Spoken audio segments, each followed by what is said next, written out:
بسم اللہ الرحمن الرحیم۔ السلام علیکم۔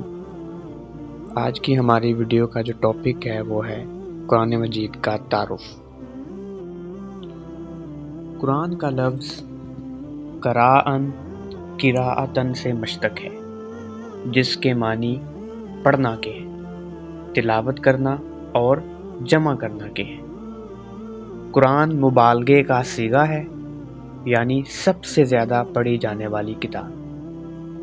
یہ بات شک و شبہ سے بالاتر ہے کہ دنیا میں سب سے زیادہ پڑھی جانے والی کتاب قرآن مجید ہی ہے۔ اسے کروڑوں افراد روزانہ نمازوں میں تلاوت کرتے ہیں۔ لاکھوں حافظ روزانہ اس کا ورد کرتے ہیں۔ تمام مسلمان اس کی تلاوت کو باعث سعادت اور نعمت خداوندی سمجھتے ہیں۔ اللہ تعالیٰ نے خود اس کا نام قرآن رکھا، چنانچہ ارشاد ہوا، اِنَّا نَحْنُ نَزَّلْنَا الذِّکْرَ وَإِنَّا لَهُ لَحَافِظُونَ۔ بلا شبہ یہ ذکر ہم نے خود نازل کیا اور ہم خود اس کے محافظ ہیں۔ ایک اور جگہ اللہ تعالیٰ نے ارشاد فرمایا، اِنَّا نَحْنُ نَزَّلْنَا عَلَيْكَ الْقُرْآنَ تَنزِيلًا۔ بے شک ہم نے تم پر قرآن مجید کو تھوڑا تھوڑا کر کے نازل کیا۔ یہ تھا قرآن مجید کا مختصر سا تعارف۔ اب باری آتی ہے نزول قرآن کی۔ تو نزول قرآن میں سب سے پہلے ہمیں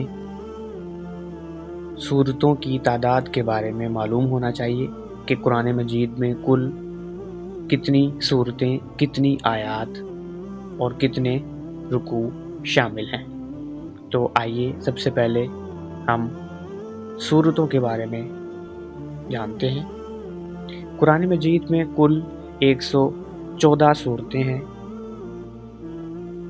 اور قرآن مجید میں کل آیات کی تعداد، جو کہ اکثر ہماری کتابوں میں بھی درج ہے، وہ غلط بتائی جاتی ہے، جو کہ 6666 ہے، جبکہ ایسا بالکل بھی نہیں ہے، بلکہ قرآن مجید کی کل آیات کی جو ایگزیکٹ صحیح تعداد ہے، اگر ہم بسم اللہ کو شامل نہ کریں تو قرآن مجید کی کل آیات کی تعداد 6236 یعنی کہ 6236 ہے، اور اگر ہم بسم اللہ کو بھی شامل کرتے ہیں تو قرآن میں کل 113 مرتبہ بسم اللہ آئی ہے سورتوں سے پہلے۔ تو اگر بسم اللہ کو بھی شامل کر لیا جائے تو کل آیات کی تعداد 6349 بنتی ہے، یعنی کہ 6349۔ اب چلتے ہیں قرآن مجید کے نزول کی طرف۔ رسول صلی اللہ علیہ وآلہ وسلم مکہ مکرمہ سے باہر غار حرا میں اکثر آیا جایا کرتے تھے۔ وہاں کئی دن تک قیام فرماتے۔ اس عرصے میں آپ صلی اللہ علیہ وآلہ وسلم کا زیادہ تر وقت غور و فکر اور مراقبے میں صرف ہوتا تھا۔ عمر مبارک کا 41واں سال تھا، اور آپ صلی اللہ علیہ وآلہ وسلم اپنے معمول کے مطابق غار حرا میں تشریف فرما تھے کہ اچانک غار کی تاریکی روشنی میں تبدیل ہو گئی۔ حضرت جبرائیل علیہ السلام غار کے دہانے پر ظاہر ہوئے اور کہا، یا محمد اقرا، اے محمد صلی اللہ علیہ وآلہ وسلم پڑھیں۔ آپ صلی اللہ علیہ وآلہ وسلم نے اس کے جواب میں فرمایا، ما انا بقاری، میں پڑھنا نہیں جانتا۔ 3 مرتبہ ایسا ہی ہوا۔ چوتھی مرتبہ جبرائیل علیہ السلام امین نے آپ صلی اللہ علیہ وآلہ وسلم کو پکڑ کر سینے سے لگا کر بھینچا اور عرض کی، پڑھے۔ اس کے بعد سورہ علق کی 1 سے 5 آیات تلاوت کی گئیں۔ اقرا بسم ربک الذی خلق، خلق الانسان من علق، اقرا وربک الاکرم الذی علم بالقلم علم الانسان ما لم یعلم۔ ترجمہ: پڑھیے اپنے رب کے نام سے جس نے انسان کو جمے ہوئے خون سے پیدا کیا۔ پڑھیے کہ تیرا رب سب سے زیادہ عزت والا ہے، جس نے قلم سے علم سکھایا، جس نے انسان کو وہ سب کچھ سکھایا جو وہ نہیں جانتا تھا۔ آپ صلی اللہ علیہ وآلہ وسلم نے بھی حضرت جبرائیل علیہ السلام کے ساتھ سورہ علق کی یہ ابتدائی 5 آیات پڑھیں۔ یہ وحی اور آپ صلی اللہ علیہ وآلہ وسلم کی نبوت کا آغاز تھا۔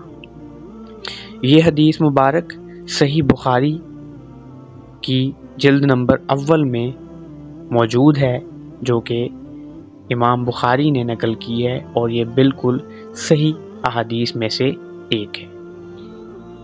اس پہلی وحی کے بعد قرآن مجید تدریجاً رسول اکرم صلی اللہ علیہ وآلہ وسلم پر اترنا شروع ہوا۔ حالات و واقعات کے مطابق کبھی 1 آیت اور کبھی 2 آیتیں، کبھی 10 آیتیں اور کبھی پوری سورت ایک ہی بار نازل ہوتی، یہاں تک کہ رسول اکرم صلی اللہ علیہ وآلہ وسلم کی عمر مبارک 63 برس ہو گئی۔ سن 10 ہجری کے آخر تک تمام جزیرہ نما عرب اسلام قبول کر چکا تھا۔ مخالف قوتیں دم توڑ چکی تھیں۔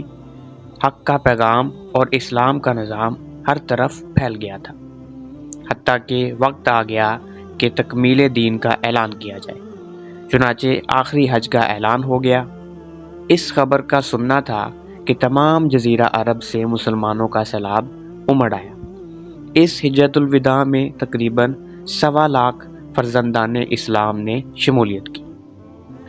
اس حج کے دوران آپ صلی اللہ علیہ وآلہ وسلم نے 9 ذوالحجہ کو اونٹنی پر سوار عرفات کے میدان میں ایک خطبہ دیا، جو خطبہ حجۃ الوداع کہلاتا ہے۔ یہ خطبہ اسلامی تعلیمات کا نچوڑ ہے اور قیامت تک نوع انسان کے لیے جامع منشور ہے۔ آپ صلی اللہ علیہ وآلہ وسلم نے صحابہ کرام رضی اللہ تعالیٰ عنہما کو مخاطب کر کے فرمایا: الا حل بلغت، اے لوگو، کیا میں نے اللہ کا پیغام تم تک پہنچا دیا ہے؟ اس پر تمام لوگوں نے جواب دیا: نعم، قد بلغت الرسالۃ وأدیت الامانۃ ونصحت الامۃ، یعنی آپ صلی اللہ علیہ وآلہ وسلم نے رسالت پہنچا دی، امانت کا حق ادا کر دیا اور امت کی خیر خواہی کا حق ادا کر دیا۔ اس کے بعد سورہ المائدہ کی آیت نمبر 3 نازل ہوئی: الیوم اکملت لکم دینکم واتممت علیکم نعمتی وردیت لکم الاسلام دینا۔ ترجمہ: آج میں نے تمہارا دین مکمل کر دیا اور اپنی نعمت تم پر پوری کر دی اور تمہارے لیے اسلام بطور دین پسند کیا۔ یہ قرآن مجید کی نازل ہونے والی آخری آیت تھی۔ اس کے بعد آپ صلی اللہ علیہ وآلہ وسلم تقریباً 81 دن تک زندہ رہے اور ربیع الاول کے مہینے میں 11 ہجری کو اس دار فانی سے رحلت فرما گئے۔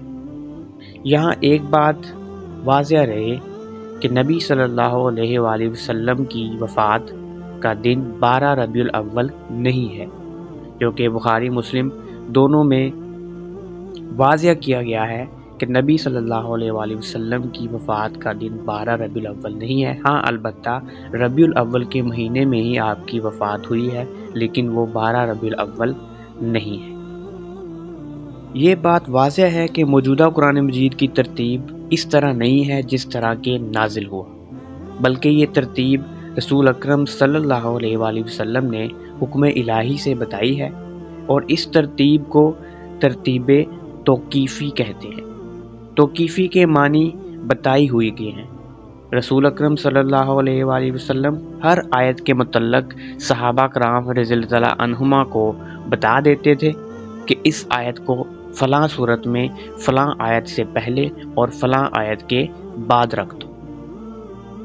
پورا قرآن مجید 22 سال 2 ماہ اور 22 دن میں نازل ہوا، تقریباً 23 سال۔ اس کا کچھ عرصہ ہجرت سے پہلے مکہ شریف کے قیام کے دوران نازل ہوا۔ اس حصے کا نزول 13 رمضان المبارک سن 1 نبوی سے لے کر 1 ربیع الاول سن 13 نبوی تک جاری رہا۔ یہ کل عرصہ 12 سال 5 ماہ اور 13 دن بنتا ہے اور اس حصے کو مکی کہتے ہیں۔ اس حصے کو مکی حصہ کہتے ہیں۔ مکی آیات وہ ہیں جو آپ صلی اللہ علیہ وآلہ وسلم کے قیام مکہ کے دوران نازل ہوئیں۔ اگرچہ یہ آیات مکہ کے علاوہ اور مقام پر بھی نازل ہوئیں، لیکن ان کا زمانہ نزول ہجرت مدینہ سے قبل کا ہو تو وہ مکی آیات کہلاتی ہیں۔ قرآن مجید میں مکی صورتوں کی تعداد 86 اور مجموعی طور پر مکی صورتیں قرآن مجید کا 2/3 یعنی کہ 2/3 حصہ ہیں۔ یہ عرصہ 12 سال 5 ماہ اور 13 دن بنتا ہے۔ مدنی آیات وہ ہیں جو قیام مدینہ کے دوران نازل ہوئیں۔ اگرچہ یہ مدینہ کے علاوہ اور مقام پر بھی نازل ہوئیں، لیکن ان کا نزول ہجرت مدینہ کے بعد کا ہو تو ان کو مدنی آیات کہتے ہیں۔ مدنی صورتوں کی تعداد 28 ہے۔ مجموعی طور پر مدنی صورتیں قرآن مجید کا 1/3 یعنی کہ 1/3 حصہ ہیں۔ کل مدنی دور 9 سال 9 ماہ اور 9 دن بنتا ہے۔ تو خواتین و حضرات، یہ تھا ہمارا آج کا ٹاپک، چھوٹا سا، جو کہ تعارف قرآن پر تھا۔